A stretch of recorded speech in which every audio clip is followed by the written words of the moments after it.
What's up everybody, welcome back to my channel. If you haven't already, make sure to subscribe so you don't miss out on a single video. It's time for a super late recap of the last episode of Teen Mom 2, which was episode 14. Guys, when is this over? I feel like I've been watching the show for a year straight. Do you feel the same way? Anyway, the episode kicks off with Leah and what appears to be a rented friend at the zoo with the girls is, and Leah again talks about how she wants to give public speaking, motivational speaking, another shot because of the anxieties that she had surrounding her first time at it. And she still does have anxiety about speaking in front of people, but she wants to show the girls the value of conquering your fears. And although I am happy for her, again, I don't think that she has what it takes to be a motivational speaker per se. I do think that she could speak to people about certain issues, but to motivate people, I don't know how that's going to happen. We then switch over to Cael's house where she's with like her gang of friends getting ready for grad, and she mentions how both Javi and Joe went from, you know, being the ones to ask her to come to the graduation in support of her to neither of them really, you know, wanting to be a part of it any longer. And she kind of talks like, oh, I can't believe they wanted to do it, and all of a sudden they don't. Like, she doesn't have any self-awareness to realize that, perhaps it's something I did. Maybe it's the fact that I, you know, want to keep the kids from having 50-50 custody with the dads. I want to go to war with Joe. I want to, like, you know, convince Isaac that Joe doesn't care about his extracurricular activities just because Joe wants 50-50 custody. I am abrasive, I am this, I'm that. It's just, I don't know why. Like, she should consider herself lucky that these guys would actually want to take, you know, a couple of hours out of their day to support her in graduation and, you know, bring the kids and have it be a really beautiful family moment, despite the fact that she is with neither of the men. I thought it was awesome that they wanted to do that, but I was disappointed that it seems like they no longer wanted to, and I'm assuming it's because of the way Cael's been treating them. She also mentions how she wants her baby daddy Chris to acknowledge her for just one day, Lord, please, enough to go and attend her graduation. But we all know that ain't happening. But her friends ask her whether or not her mom's reached out to her to congratulate her or even asked to attend the grad. And Cael lets us know that unfortunately, no, she hasn't. And that really was quite sad to me, the fact that her own mom wouldn't reach out to her and even just congratulate her on graduating from university. I felt for her in that moment, but of course Cael had to play the whole I have no feelings card. And sidebar, can we talk about how often we've seen this girl in sweatpants? Meanwhile, just a couple seasons ago, she was like recording Joe on her cell phone, claiming he was an awful person because he wore sweats in his house on a Sunday. Meanwhile, in Florida, Nova has a little meltdown over her new sister Stella in the car that was just the cutest, most gentle thing. And Lewis talks about wanting to spend the night with the family, you know, as many nights as he can with the family before he takes off with the trucking company.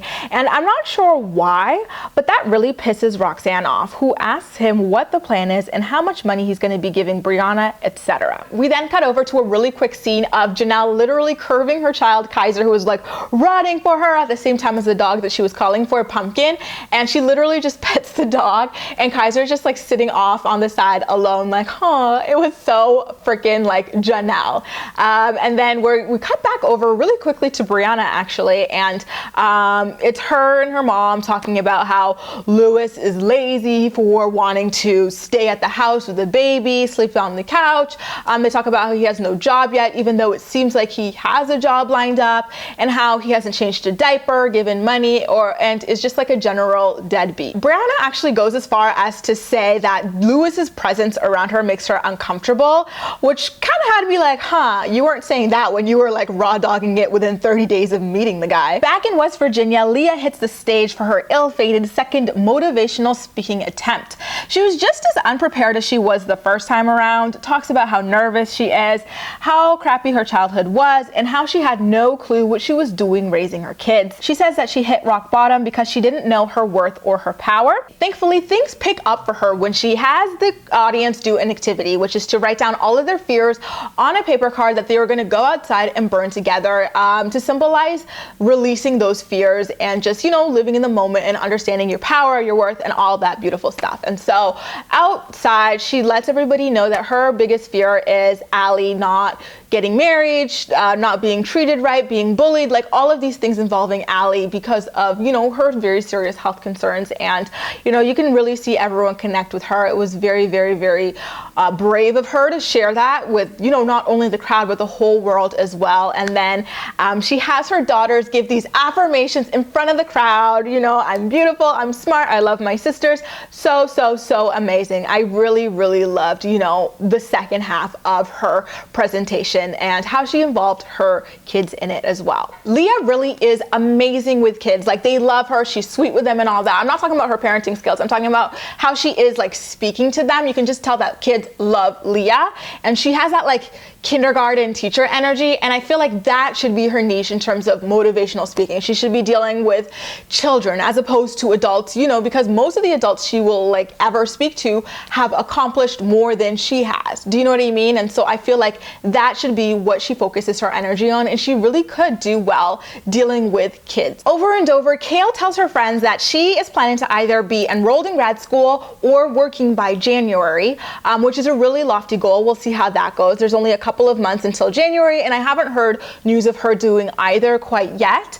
And then she talks about how she really wants to work in television and will probably have to move for that because there isn't much television work in Delaware, which is kind of like good luck moving with 3 baby daddies in Delaware, sis. And she also talks about how difficult it's going to be for her to transition from being on MTV for 8 years doing Teen Mom to starting over in the television world, being at the quote unquote bottom of the totem pole, which kind of had me scratching my head a little bit because it's not like, you know, being a character on Teen Mom takes work, education, effort, you know, or anything like that. It's kind of like a lottery. So I don't understand what she means by starting at the bottom from, you know, wherever she is on this rung, because, you know, being a subject of a reality show isn't the same as actually working in television. As far as I know, I could be wrong though. Things are messy as usual in Briana's house because, you know what, Roxanne sets up her friend to talk about how her company is hiring for positions, and Roxanne's like, oh, Lewis, look, her company's hiring. Why don't you work over there? And Lewis is like, okay, I don't really know how many times I have to talk to you about this,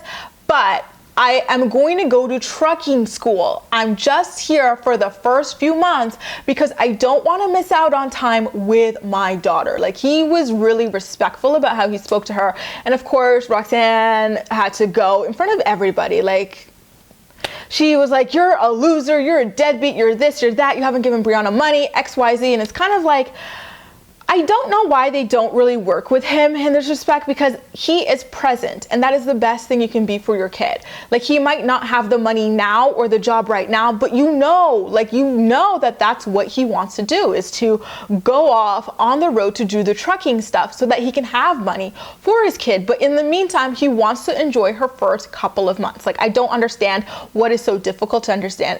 Like, I don't understand what is so difficult to grasp about that concept. Like, I can understand the frustration and stuff, but not to the point where you call someone a deadbeat and stuff just because they want to be present and work in a couple of months when they feel they've bonded enough with their newborn child. I mean, if Lewis was on the road trucking, they would be trashing him the exact same way. He should have just stayed. Trucking's always going to be there. Because you know what? Briana did raise a good point. She was like, Lewis should have been doing all this trucking stuff when he first heard that I was pregnant. It would have been over and done with, which is very much true. And so since he didn't do that, to me, it's better that he stays with the baby for the first couple of months to really bond with her, and then goes on the road to bring in the money via trucking. So it's kind of a lose-lose for him in that situation. And for the millionth time, this entire conversation, like emasculating Lewis, insulting his fatherhood, calling him a douchebag, a deadbeat, a loser, all of this, yes, it did happen in front of Nova. And, you know, in front of the friend as well. I thought that was really tactless of the family to bombard him like that. Now, Janelle and her posse are in New York talking about how she wants a boho style dress, which is not the original Janelle that we met with the leopard print and zebra, right? So she claims that she and David are basically looking at having about 250 people at their wedding, which is pretty laughable considering only like 80 people tops showed up. She says that she hasn't invited any family, which again is her own fault, aside from her dad, who was a deadbeat from the beginning. She also drops this gold nugget about how crazy David is. She's like, you know what? I am just so estranged from my mom that anytime that I refer to her as my mom, David corrects me and reminds me to call her Barbara instead. He's always like, you mean Barbara? And I'm like, no, girl, that's not something you brag about in your future husband. That's a warning sign, because a real spouse always does their best to try to help you mend the fences with your family and your friends, because that is your support system. You cannot be 100% reliant on your spouse for all, for all things. Now, you guys, we get to see Cael graduate. Congratulations to her. And it's just so funny to think that she could have very easily had all of the supportive dads of her kids there for her wonderful family photos, except Chris. I don't know what the relationship is there, but she instead chose to F up the relationships and have her revolving doors of friends come instead. I mean, it's great that they're there, but we all know how Cael is with friends. So, oh well. I do have to say, though, that it was nice to finally,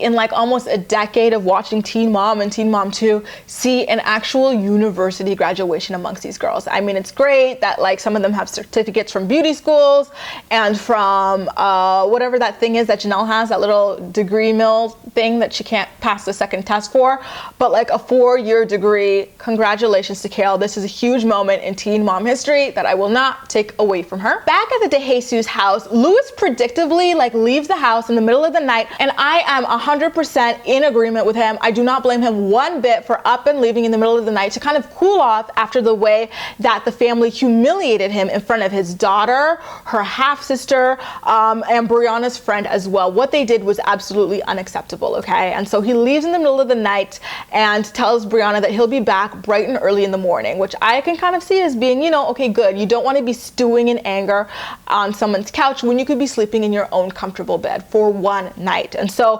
Briana wakes up her mom. Mommy, Lewis left. And so her mom's like, what? Are you kidding me? Then Brittany's like, you guys are so loud. Let's congregate in the kitchen. And so they all congregate in the kitchen about how Lewis left for like, what, 5-6 hours and will be back bright and early in the morning. They're like, what the heck's wrong with this guy? He's such an asshole, man. And guess who's there in the middle of all of this? Yep.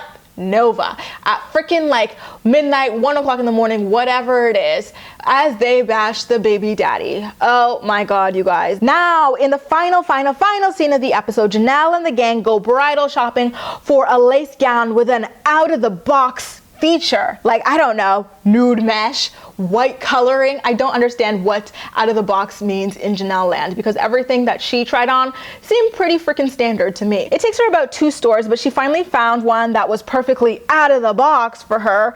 And to be honest, she didn't really seem all that happy when she tried it on. And actually, guess what? I lied. In the final scene of the episode, Cael asks one of her people graduating with her, one of her peers, if she thinks that if she thinks that Chris showed up to the grad. And I felt really bad for her. Like, imagine being in a position where you went from being married to married to someone who was devoted to you, loved you so much, and still wanted to make things work with you despite you cheating on them, despite you being an abusive person to them.